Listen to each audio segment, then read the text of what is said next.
जब भगवान का घर में वास होता है तो मिलते हैं ये 11 संकेत। दोस्तों, अगर हर सुबह आपको ये संकेत मिलते हैं तो आप समझ लें कि आपके घर में ईश्वर का वास हो चुका है। वह क्या है संकेत, आज हम इसी पर बात करेंगे। भगवान को खुश करने के लिए लोग बहुत सारी पूजा पाठ और व्रत करते हैं। भगवान के आगे सुबह शाम दीपक जलाने से लेकर भोग भी लगाते हैं ताकि भगवान की कृपा उन पर बनी रहे। यह तो हम सभी जानते हैं कि भगवान की पूजा और अर्चना करने से वह हमसे प्रसन्न होते हैं, पर क्या आप जानते हैं कि वह हमें इस बात का संकेत भी देते हैं। आइए जानते हैं इन संकेतों के बारे में जो आपको ये बताते हैं कि भगवान की विशेष कृपा आप पर है। दोस्तों, जब आप पूजा पाठ करते हैं तो ईश्वर का वास आपके घर में होता ही होता है। वो जब घर में वास करते हैं तो आपको महसूस हो ही जाता है। कई बार ऐसा होता है कि भगवान तो आपके घर में वास करते हैं, लेकिन आपकी कुछ गलतियों से लौट जाते हैं, आपके कुछ कर्मों से वो लौट जाते हैं। क्योंकि उस समय अक्सर लोग यह गलती करते हैं, वो कभी पूजा पाठ करते हैं और फिर छोड़ देते हैं, फिर कुछ दिन बाद पूजा करते हैं, उसे छोड़ देते हैं। तो ये सब सही नहीं होता, इससे ईश्वर चले जाते हैं। बहुत से लोग ऐसे भी होते हैं जिनके घर में ईश्वर तो वास करते हैं, लेकिन उन्हें स्वयं इस बात का पता नहीं होता और वो स्वयं उनका अपमान करके उन्हें वापस भेज देते हैं, ये कहकर कि मैं ईश्वर की पूजा तो रोज करता हूँ लेकिन तब भी ईश्वर मुझे क्यों नहीं दिखते। तो आपके ये सब कृत्य आपके ईश्वर को रुष्ट कर देते हैं। तो इसलिए आपको आज हम वो संकेत इस वीडियो में विस्तार से बताएंगे जिससे आप स्वयं जान पाएंगे कि ईश्वर आपके घर में आ चुके हैं। तो आइए जानते हैं उन संकेतों के बारे में। जब आप सो रहे होते हैं और ब्रह्मा मुहूर्त में उठ जाते हैं, हर रोज आपकी नींद इसी समय खुल जाती है। साथ ही यदि ब्रह्मा मुहूर्त में ही कोई ऐसा सपना दिखाई देता है जैसे कि मंदिर में आप पूजा कर रहे हैं, मंत्रों का जाप कर रहे हैं, तो ब्रह्मा मुहूर्त में देखे गए ऐसे सपने भी इस बात का संकेत होते हैं कि ईश्वर आपके घर में है। यदि आपको ब्रह्मा मुहूर्त में ही शब्द की आवाज सुनाई देती है, मंत्रों की आवाज सुनाई देती है, घंटियों की आवाज या कोई नाम जैसे कि कोई आपसे राम राम कह रहा है, ऐसी आवाज अगर आपको सुनाई देती है तो ये दूसरा संकेत होता है जिससे ये पता चलता है कि भगवान आपके घर में आ गए हैं। जब भी आप सुबह सुबह नहा धोकर तैयार होते हैं तब आपको एक अलग सी सुगंध आती है। ये एक अजीब सी सुगंध होती है जो आपके घर में किसी को नहीं आती, केवल आपको महसूस होती है। ये ना तो किसी इत्र की सुगंध होती है, ना ही अन्य किसी अगरबत्ती या अन्य किसी चीज की, बस आपको ये अजीब सी महक आती है। ये सुगंध आपके मंदिर घर में से आती है। अब वो घर में जिस जगह होगा वहीं आपको ये महक आती है, और जितना आप अपने घर के मंदिर के पास जाते हैं उतनी आपको महक ज्यादा आती है। दोस्तों, ये महक देवी देवताओं की होती है जिससे आपको पता चलता है कि ईश्वर आपके घर में वास कर चुके हैं।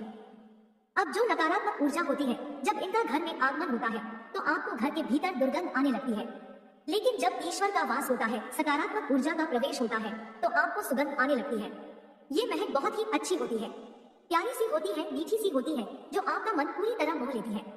जब भी आप पूजा करने जाते हैं तब उसी समय यदि कोई जीव यानी कि कुत्ता, बिल्ली, गाय या फिर अन्य कोई भी व्यक्ति भिक्षु आपके द्वार पर आ जाता है और ये आपके साथ हफ्ते में 3-4 बार लगातार हो रहा है कि आपके पूजा करते समय में ही वो आ रहे हैं, तो इसका मतलब है कि ईश्वर आपके घर में दस्तक दे रहे हैं, उनका आगमन हो रहा है। क्योंकि जो गाय होती है वो भी माता का स्वरूप होती है, कुत्ता भी भैरव बाबा का प्रतीक माना जाता है, या फिर कोई याचक आता है तो वो भी ईश्वर के किसी न किसी रूप में आ रहा है। तो हमें कभी भी उन्हें भगाना नहीं चाहिए, बल्कि उन्हें संतुष्ट करना चाहिए, अर्थात उन्हें भोजन करवाना चाहिए, उन्हें सम्मान देना चाहिए। पैसे का या अन्य किसी चीज का दान करना अलग बात है, लेकिन सबसे बड़ा दान भोजन का, पानी का माना जाता है। अगर आपको रात में नींद के दौरान बार बार सपने आते हैं और सपनों में मंदिर, भगवान की मूर्ति या फोटो दिखाई देती है, तो इसका मतलब है कि आप पर भगवान की कृपा बनी हुई है। कई बार ऐसा होता है कि आप किसी चीज को लेने के लिए आगे बढ़ते हैं, लेकिन लेते वक्त आपके मन में उसे लेकर कुछ संशय आ जाता है। सब कुछ ठीक होने के बाद भी कुछ ऐसा होता है कि हमें उस फैसले को लेने से मन रोकता है। इसका मतलब यह माना जाता है कि आपके साथ किसी दैवीय शक्ति का आशीर्वाद है। अगर किसी को कम मेहनत करने पर भी सफलता हासिल होती है तो यह भगवान की ही कृपा की निशानी है। उल्लू दिखना है, शुभ हिंदू धर्म में उल्लू को काफी अहम दर्जा दिया गया है। उल्लू को माता लक्ष्मी का वाहन माना जाता है, लिहाजा यदि आपको कहीं उल्लू दिखाई दे तो यह एक बेहद ही शुभ संकेत माना जाता है। किसी जगह अचानक उल्लू दिख जाए तो समझ लीजिए कि जल्द ही माँ लक्ष्मी आपके घर में पधारने आ रही है। खान पान में आने लगता है बदलाव। माँ लक्ष्मी जिस घर में भी आती है उस घर में लोगों के खान पान की आदतें बदलने लगती है। कहा जाता है कि ऐसे घरों में लोगों को भूख कम लगती है। खास बात यह है कि ऐसे लोगों को कम खाना भी पर्याप्त लगने लगता है। इसके अलावा ऐसे घरों के लोग नशा और मांसाहार से भी दूरी बनाने लगते हैं। धन की देवी माँ लक्ष्मी को साफ सफाई बहुत पसंद है। जिन घरों में साफ सफाई होती है माता लक्ष्मी उसी घर में वास करती है। इसके अलावा माँ लक्ष्मी को सफाई में इस्तेमाल की जाने वाली झाड़ू भी बहुत प्रिय होती है। कहा जाता है कि सुबह के समय कहीं जाते हुए यदि आपको कोई घर के बाहर झाड़ू लगाता हुआ दिख जाए तो ये बहुत ही शुभ संकेत होता है। शंख की आवाज देती है, शुभ संकेत। हिंदू धर्म में शंख को एक अहम स्थान दिया गया है। इतना ही नहीं, शंख की आवाज भी काफी शुभ मानी जाती है। इसलिए किसी भी शुभ अवसर पर होने वाली पूजा पाठ में शंख बजाया जाता है। यदि सुबह उठने के बाद आपको शंख की आवाज सुनाई दे तो ये एक शुभ संकेत होता है। माना जाता है कि सुबह उठने के बाद शंख की आवाज सुनाई देना आपके घर में मां लक्ष्मी के आगमन का संकेत देते हैं। यदि आपको लगातार 3 दिनों तक घर से निकलते समय नीलकंठ पक्षी दिखाई दे तो समझ जाइए कि भगवान ने आपकी सुन ली है। आपकी जल्द ही कोई बड़ी मनोकामना पूरी होने वाली है। नीलकंठ पक्षी का दिखना महादेव की कृपा होने का इशारा होता है। यदि आपके घर के सामने अक्सर सफेद गाय आने लगे या किसी दिन सफेद गाय आपके घर के सामने आकर अपने बछड़े को दूध पिलाए तो यह देवी देवताओं की आप पर कृपा होने का साफ इशारा है। यह बताता है कि आपकी पूजा प्रार्थना सफल हो रही है और आपके जीवन की सारी समस्याएं दूर होने वाली है। भगवान आपके सारे कष्ट और बुरे दिन खत्म करने वाला है। यदि घर के मुख्य द्वार के आसपास चिड़िया घोंसला बना ले तो यह बहुत ही शुभ संकेत होता है। यह इस बात का प्रमाण है कि आपकी पूजा सफल हो गई है। चिड़िया और उनके बच्चों को गलती से भी ना सताएं, बल्कि उनके लिए दाना पानी रखें। यदि पूजा करते समय आप इतने भावपूर्ण हो जाएं कि आपकी आंखों से आंसू निकलने लगे तो यह इस बात का संकेत है कि ईश्वर ने आपके मन की पुकार सुन ली है। आप सुबह पूजा करने के बाद घर से बाहर जाएं तो कहीं आपको बंदरों का झुंड दिख जाए तो यह भी बताता है कि आपकी पूजा सिद्ध होने वाली है। आप पर भगवान मेहरबान है। कोशिश करें कि उन बंदरों को भोजन दें। यदि आपके घर में बिना किसी अगरबत्ती, रूम स्प्रे या आर्टिफिशियल फ्रेग्रेंस के इस्तेमाल के भी घर में खुशबू और ताजगी महसूस हो तो यह समझ लें कि आप पर ईश्वर की कृपा है। साथ ही जल्द से जल्द आपके दिन फिरने वाले हैं। पूजा के दौरान घर में किसी अतिथि का आना भी भगवान की कृपा का संकेत है। यदि अतिथि कोई तोहफा भी लेकर आए तो यह साफ इशारा है कि भगवान ने आपकी पूजा स्वीकार कर ली।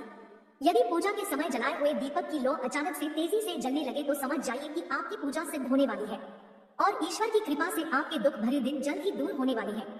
अगर अक्सर आपकी नींद सुबह 3 बजे से 5:30 बजे के बीच यानी कि ब्रह्मा मुहूर्त में खुले तो यह भी ईश्वर का संकेत है कि भगवान आपकी भक्ति से प्रसन्न है। जिस व्यक्ति की नींद अचानक से बार बार रात के 3 बजे के बाद खुलती है तो इसे मामूली बात ना समझें। ये संकेत बहुत ही शुभ माना जाता है।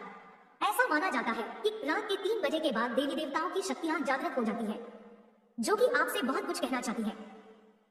ऐसे में आपका बार बार 3 बजे के बाद उठना कामयाब होने का संकेत है। वहीं रात के 3 बजे के बाद देवी देवताओं से मांगा हुआ वरदान कभी खाली नहीं जाता है। ईश्वर आपकी प्रार्थना अवश्य सुनते हैं।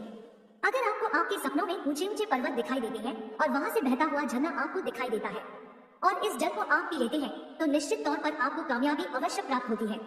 अगर आप अपनी शिक्षा का सही प्रयोग करके उससे परिवार चला पा रहे हैं तो ये ईश्वरीय कृपा से ही संभव है। दुनिया में तमाम ऐसे लोग हैं जो शिक्षित होने के बावजूद शिक्षा का सही प्रयोग नहीं कर पाते। जिन लोगों की सेहत अच्छी रहती है उन पर भी परमेश्वर की विशेष कृपा है। सेहत खराब होने से सिर्फ आपके शरीर पर ही असर नहीं पड़ता बल्कि काफी आर्थिक नुकसान भी होता है। इसलिए निरोगी काया प्राप्त किए लोगों को खुद को भाग्यवान मानना चाहिए। यदि आपको जीवन में सुयोग्य जीवन साथी मिला है तो ये भी परमेश्वर की कृपा से ही संभव है। एक अच्छा जीवन साथी आपके पूरे जीवन को खुशहाल बना सकता है, लेकिन अगर जीवन साथी खराब मिल जाए तो पूरी लाइफ झगड़े और क्लेश के बीच गुजरती है। अगर किसी व्यक्ति की संतान आज्ञाकारी है तो ये भी परमेश्वर की ही कृपा है, वरना आज के युग में ज्यादातर लोग अपनी संतान की वजह से ही दुखी है। सही गलत के बीच अंतर करने की क्षमता जिन लोगों के पास है उन पर उनके इष्टदेव का आशीर्वाद होता है। भगवान के दर्शन सपने में करने वाले लोगों पर भी देवी देवताओं की कृपा होती है, वरना परमेश्वर को देख पाना हर किसी के लिए संभव नहीं होता। जिस व्यक्ति का क्रोध पर वश है, जिसका मन शांत रहता है, जो हर परिस्थिति से सामान्य रहकर निपटना जानता है, ऐसे लोगों पर ईश्वर का हाथ होता है, तभी ये संभव हो पाता है। भगवान हमें अपने वास्तविक रूप में दिखाई नहीं देते हैं, लेकिन कुछ लोग ऐसे भी होते हैं जिन्हें भगवान के तुल्य माना जाता है। इनमें माता पिता, गुरु या ब्राह्मण है। इनमें से कोई भी व्यक्ति पूजा के दौरान आपके घर में प्रवेश करता है तो यह बहुत शुभ माना जाता है। आपको उन्हें घर से खाली हाथ नहीं लौटाना चाहिए। पूजा के दौरान अगर भगवान की मूर्ति या प्रतिमा से कोई फूल या माला आपके पास गिरकर आ जाए तो यह बहुत ही शुभ संकेत है। इससे पता चलता है कि भगवान की कृपा आप पर बनी हुई है और आपकी मनोकामना जल्द ही पूरी होने वाली है। चैनल को सब्सक्राइब करें।